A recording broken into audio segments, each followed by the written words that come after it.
Growing up, everyone wants to be that guy, obviously. The guy who gets the ball at the end of the game, the guy that wants to score 40 points, the guy that everyone loves, the guy that is posted all over social media, the guy that gets all the girls, and vice versa. This is because of our egos. Nobody likes to be number 2 or number 3. And definitely no one wants to be the number 8 man on the roster. Most people say Michael Jordan couldn't win without Scottie Pippen, or LeBron couldn't win without D. Wade. But let's dive a little bit further down the list. Because for a lot of people, it's okay to be the Robin, quote unquote. But what about being the Robin to Robin's Robin? In my eyes, I see it as Michael Jordan also doesn't accomplish all the things that he did without guys like Ron Harper, guys like Luke Longley, guys like Steve Kerr. Or LeBron doesn't accomplish all that he did without guys like Mario Chalmers, Shane Battier, or even Chris Birdman Anderson. And you may say, well, Mir, these guys are all replaceable. And I agree, you may be right, but the goal is to be good enough at your role on a team so that you cannot be replaced. The team doesn't want to replace you. They want you there. They like your aspect and your skill set on that team, even though they can find it in other spots. Now, today we're going to take a deep dive, in my eyes, on why I believe being able to play your role takes almost as much importance and skill as being the Superman of a basketball team. So welcome back. Now, in life, not just basketball, we are all the main characters of our own stories. These are our lives, so this is what we care for. We believe that we're the main character, and we are our own main character. That is true. We want the best for ourselves, and most of us think we have to stand out to be quote unquote important in this life. But in my eyes, that's not the case. Imagine working your whole life on being the best basketball player you can be. You train as hard as you can, and it still isn't what your coach thinks is the best fit for you. The coach doesn't believe that you are the star, or you should be the star of a team. Now, for a lot of people, that might make you want to give up or go to a different team, right? It's a normal feeling to have this perspective and feel this way. But take this into your perspective now. Patrick Beverley, right? A guy that we all know about. He averages 6 points, 4 rebounds, and 3 assists. And for a lot of people, they would say he's an average NBA player. Some may even believe that he's a below average NBA player.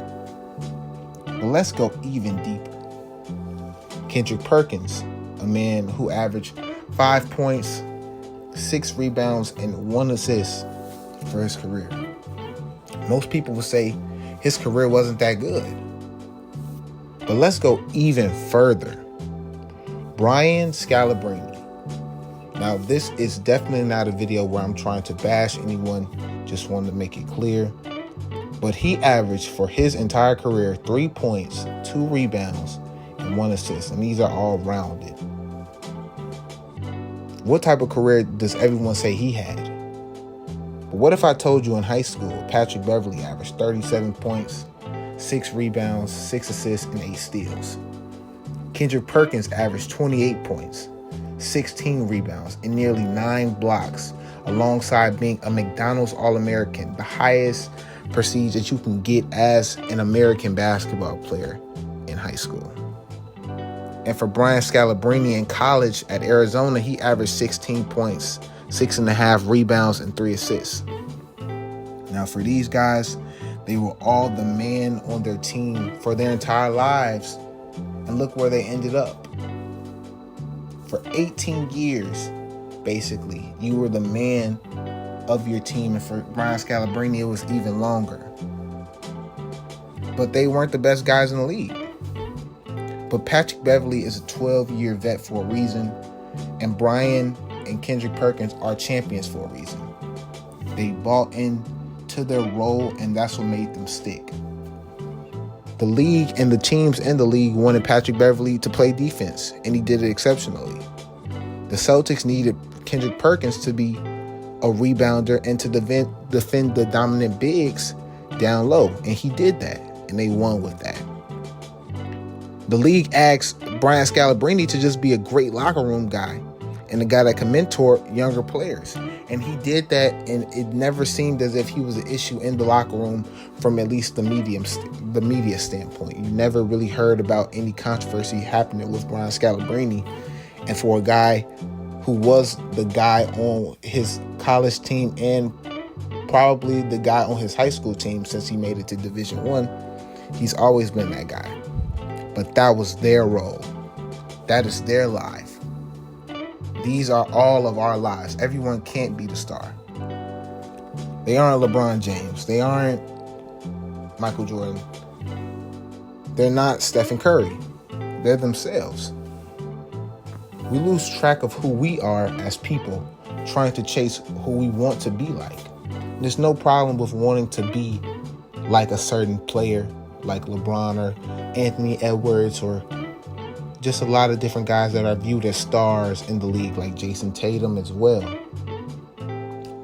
But you have to remember that we're all running our own race. Not everyone can be the star, but we can all be ourselves and maximize our potential in our lives, not just in basketball. So next time you feel down because you aren't the quote-unquote guy on your team, remember, the team needs you in ways they don't need that person because they can't fill your shoes. If Michael Jordan was the shooter that Steve Kerr was, Michael Jordan might have taken Steve Kerr's role. If Steve Kerr could jump as high as Michael Jordan could, maybe he would have been Michael Jordan. But these guys had different steps and they had different skill sets, which made them the players that they were for their team. We all play a role. Sometimes that role isn't the role that you may want, but that's the role that was given to you. You need to love your role, stay true to your role, and embrace your role. Because if you can't embrace your role and you can't show that the number one thing is about being the best version of you, then you can't actually grow as a player and as a person in life, because you're not even connected and in tune with yourself. But that's just how I view it, y'all.